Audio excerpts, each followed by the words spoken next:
नमस्कार साथियों। आज एक बार फिर भगवान गोपीनाथ जी की पावन भूमि से मैं शशि देवली लिए चलती हूँ आपको प्रकृति की अद्भुत छटाओं को पार करते हुए विष्णु ताल की मनमोहक और दिलकश नजारों के बीच ओखीमठ से वरिष्ठ पत्रकार आदरणीय लक्ष्मण सिंह नेगी जी के अद्भुत एवं अद्वितीय शब्द संयोजन के साथ इस खूबसूरत रिपोर्ट को साझा करते हुए, जिसमें विष्णु ताल की अपार महिमा का वर्णन समाहित है।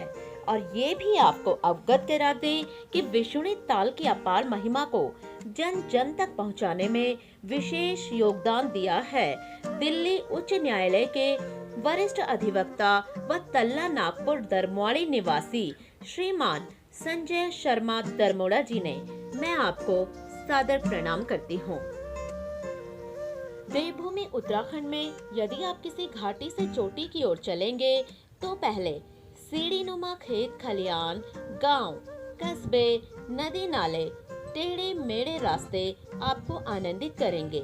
फिर सघन वन सम्मोहित करेंगे।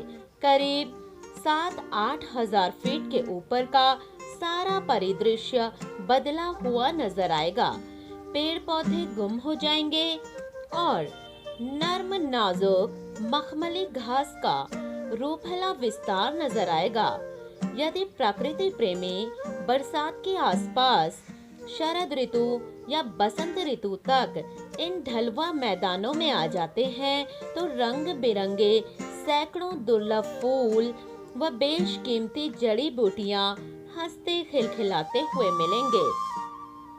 इस विशेष रेशमी घास विभिन्न प्रजाति के फूलों व जड़ी बूटियों के विस्तार को कहते हैं बुग्याल। वैसे तो देवभूमि उत्तराखंड में सुरम्य मखमली बुग्यालों की भरमार है, मगर मध्य महेश्वर घाटी के बुरवा गांव से लगभग 18 किलोमीटर दूर सोन पर्वत के आंचल में फैला भूभाग धरती का साक्षात स्वर्ग के समान है। सोन पर्वत की तलहटी में ही बुग्यालों के मध्य विष्णु ताल विद्यमान है, जिसका निर्माण स्वयं विष्णु भगवान ने किया था। प्रकृति के अद्भुत खजाने विष्णु ताल पहुंचने के लिए अदम्य साहस व भगवत कृपा से ही पहुंचा जा सकता है, क्योंकि इस पैदल मार्ग पर अधिक चढ़ाई का सफर तय करना पड़ता है। मध्य महेश्वर घाटी के बुरुआ गांव से खडैल गौना से तेलगुड़ी से मरछपरा से दुपट्टा से टिगरी और टिगरी से फिर तीन तोली से फिर थौली और थौली से द्वारी से पंचद्यूली और पंचद्यूली से फिर सोनपुर होते हुए विष्णु ताल पहुंचा जा सकता है। मध्य महेश्वर घाटी के गडगू गांव व देवरिया ताल से भी विष्णु ताल पहुंचने के लिए पैदल मार्ग है। लोक मान्यताओं के अनुसार एक बार भगवान विष्णु व लक्ष्मी जी कैलाश भ्रमण पर आए तो वे दोनों विचरण करते हुए सोनपुर पहुँचे तो वहाँ पर लक्ष्मी जी को प्यास लगी, तो लक्ष्मी जी के आग्रह पर भगवान विष्णु ने इस तालाब का निर्माण किया। इसलिए इस तालाब का नाम विष्णु ताल पड़ा। विष्णु ताल के पवित्र जल से स्नान करने से चर्म रोग दूर हो जाते हैं। विष्णु ताल से देवथान होते हुए पांडवसेरा नंदी कुंड भी पहुंचा जा सकता है। बुरवा गांव से थौली तक का सफर वनाच्छादित भूभाग से तय करना पड़ता है तथा थौली से लेकर विष्णु ताल का संपूर्ण भूभाग को प्रकृति ने अपने विशेष सौंदर्य से संवारा है। थौली से लेकर विष्णु ताल के भूभाग में जया विजया, कुखड़ी माखड़ी, आतिश, जटामासी, गरुड़ पंजा सहित असंख्य जड़ी बूटियों के भंडार भरे हुए हैं। लोक मतानुसार अमावस्या की रात को कुछ जड़ी बूटियां अपने आप प्रकाशमय हो जाती हैं। थौली से लेकर विशुणी ताल तक का क्षेत्र प्राकृतिक सुषमा से भरा हुआ है। इस भूभाग को अति निकट से निहारने पर आंखें चकाचौंध हो जाती हैं। पक्षियों में कौसी, मुन्याल तथा अनेक प्रजाति के पक्षियों के उड़ते स्वर्णिम पंखों का दर्शन, गुफाओं में भंवरों का मधुर गुंजन अत्यंत प्यारा लगता है। रीछ, सिंह, मृग, कस्तूरी मृग, बारह, थाल, हिरण आदि वन्य जंतुओं के विचरण से मखमली बुग्यालों के वैभव की वृद्धि कर चार चांद लगा देते हैं। मखमली बुग्यालों में 6 माह प्रवास करने वाले भेड़ पालकों के अनुसार विशेष पर्वों पर इंद्र की परियां विशुणी ताल में स्नान कर नृत्य करती हैं।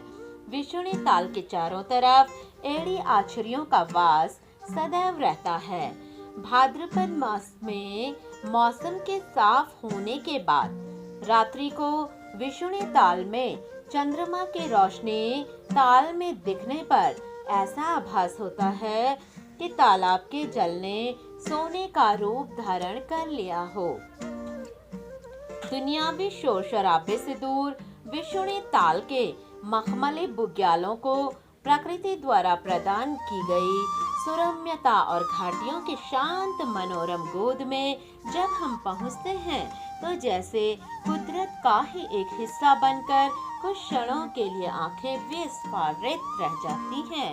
विशुणी ताल के ऊपरी छोर की चोटी सोनपुर के नाम से विख्यात है। मान्यता है कि सोनपुर में युगों पूर्व एक भेड़ पालक ने अपनी कुल्हाड़ी जमीन में मारी थी तथा कुल्हाड़ी का जितना भाग जमीन में डूबा उतना हिस्सा सोने का हो गया था। सोनपुर के शीर्ष से चौखंबा सहित हिमालय की चोटियों को अति निकट से देखा जा सकता है। सोनपुर के चारों तरफ अनेक प्रकार के फूलों को देखकर ऐसा आभास होता है कि समूची उपत्यका साक्षात नंदन कानन में तब्दील हो गई है। सोनपुर के पावन वातावरण से मानव का अंतःकरण शुद्ध हो जाता है और उसे सांसारिक राग, द्वेष, घृणा, लोभ, क्रोध, अहंकार जैसे भावों पर विजय पाने की शक्ति मिलती है तथा परिणाम स्वरूप मानव में सत्य, स्नेह, इंद्रिय निग्रह, संयम, पवित्रता, दान, दया और संतोष जैसे भावों का उदय होता है।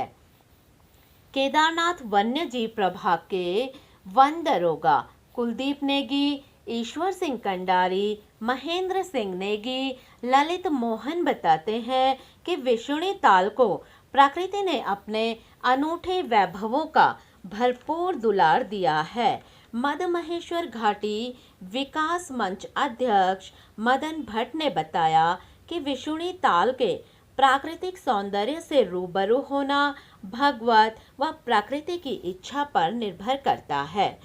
प्रधान गडगो विक्रम सिंह नेगी, क्षेत्र पंचायत सदस्य लक्ष्मण राणा, जीतपाल सिंह, राय सिंह, वसुदेव सिंह, महावीर भट्ट, सौरभ धिरवाण, अब्बल सिंह, विपिन नेगी, संजय सिंह बताते हैं कि थौली से लेकर विशुणी ताल का क्षेत्र स्वर्ग के समान है।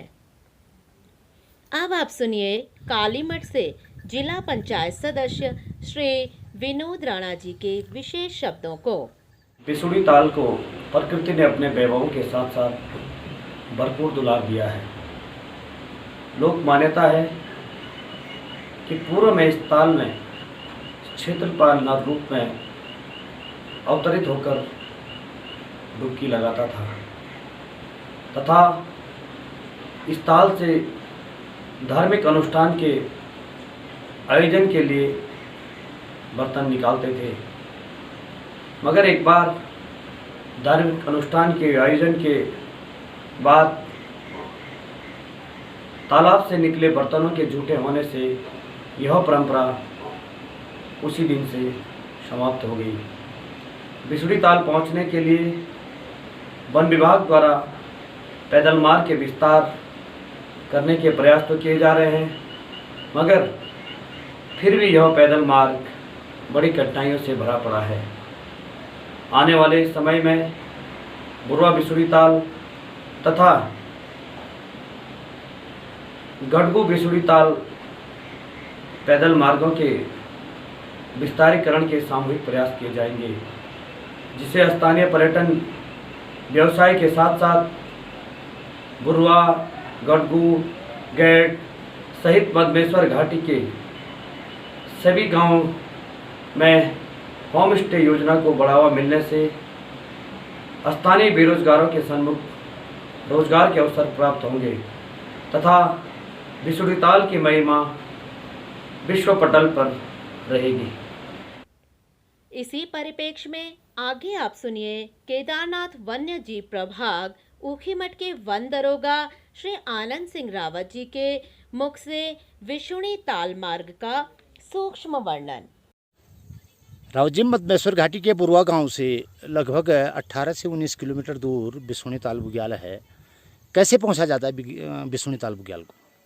ये बुरवा गांव से पैदल पहला पड़ाव में जो है टिंगरी पड़ता है, वहाँ पे जो है रहने की थोड़ा सा जो है मतलब टेंट लगा के बैठ छानियाँ हैं, थोड़ी सी बरसाती में जो है भेड़ चालक लोग जाते हैं, उस लोगों को पहला पड़ाव वहाँ पर रखते हैं।